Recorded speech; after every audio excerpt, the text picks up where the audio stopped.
আসসালামু আলাইকুম বন্ধুরা, ঈদ মোবারক, ঈদ মোবারক, ঈদ মোবারক। সবাইকে আমার পক্ষ থেকে আন্তরিক শুভেচ্ছা ও অভিনন্দন। আশা করি সবাই ভালো আছেন। আলহামদুলিল্লাহ, আল্লাহর অশেষ রহমতে আমিও খুব ভালো আছি।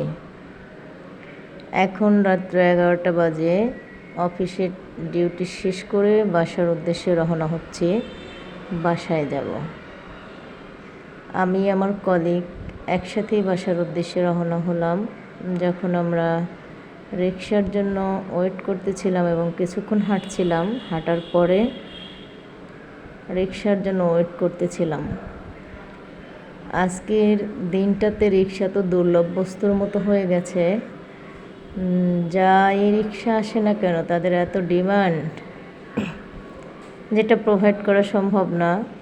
তারপর রিকশার জন্য ওয়েট করতেছিলাম আর রাতের আনন্দটা উপভোগ করতেছিলাম। রাতের আকাশটা সত্যিই খুবই সুন্দর।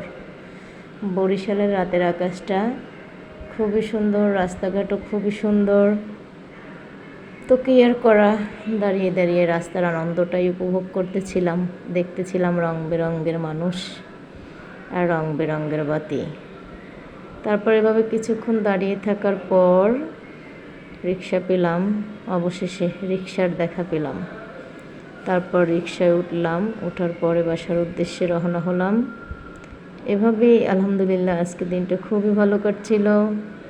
মানব সেবা নাকি ধর্ম, সেই ধর্ম আর কর্ম দুটোই মিলেমিশে একাকার হয়ে গেছে এবং এটাতেই পরিপূর্ণ একটা তৃপ্তি বলেন, আনন্দ বলেন, যা কিছু বলেন, কাজের মাধ্যমেই সব কিছু সমাপ্তি ঘটে।